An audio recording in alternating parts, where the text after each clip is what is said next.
5वीं पास दुल्हन और 12वीं पास दूल्हा। दुल्हन के टेस्ट में फेल हो गया दूल्हा। जग हंसाई हुई और शादी भी नहीं हुई। शादी टूटने के कई किस्से और कहानियां आपने सुनी होंगी, लेकिन ऐसी कहानी आपने नहीं सुनी होगी। दुल्हन ने दूल्हे का टेस्ट कर लिया, दूल्हे के चारों खाने चित हो गए। फिर जो हुआ वो तो और चौंकाने वाला था। शादी पार्टी बुद्धि और विवेक का अखाड़ा बन गई। दुल्हन और दूल्हा सारी रस्में छोड़ पेन और कॉपी लेकर बैठ गए। मामला यूपी का है। बारात फर्रुखाबाद से आई थी। दूल्हा और दुल्हन ज्यादा पढ़े लिखे नहीं थे। शादी की एक कहानी थोड़ी पुरानी है। घटना मैनपुरी के कुरावली की है, जहां फर्रुखाबाद से बारात लड़की के द्वार पर पहुंची थी। दूल्हा 12वीं तो दुल्हन 5वीं पास थी।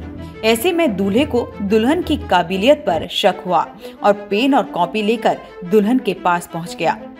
दूल्हे ने दुल्हन का टेस्ट लेने के लिए नाम और पता डायरी में लिखने की बात कही। दुल्हन 5वीं पास थी, लेकिन उसने सही अपना नाम और पता डायरी में लिख दिया। दुल्हन तो पास हो गई, लेकिन उसने जो कहा उसे सुनकर हर कोई हैरान रह गया। किसी ने नहीं सोचा होगा कि दुल्हन दूल्हे से ऐसा सवाल करेगी। दुल्हन ने भी दूल्हे को उसकी डायरी में कुछ हिंदी के शब्द लिखने के लिए कहा। जैसे ही दुल्हन ने बोला, लड़के वाले बिगड़ गए। उन्होंने दुल्हन का विरोध किया, लेकिन दुल्हन दूल्हे का टेस्ट लेने पर अड़ी रही।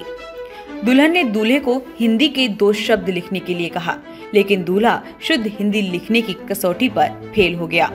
वो 2 शब्द थे दृष्टिकोण और परिश्रम।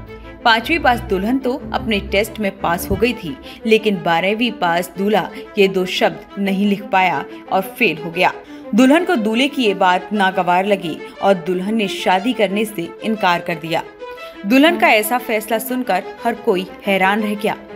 लोगों ने दुल्हन को मनाने का खूब प्रयास किया, परिजनों ने भी समझाया, दूल्हा पक्ष ने भी कोशिश की, लेकिन दुल्हन अपनी बात पर अड़ी रही और दूल्हा वापस बारात लेकर लौट गया।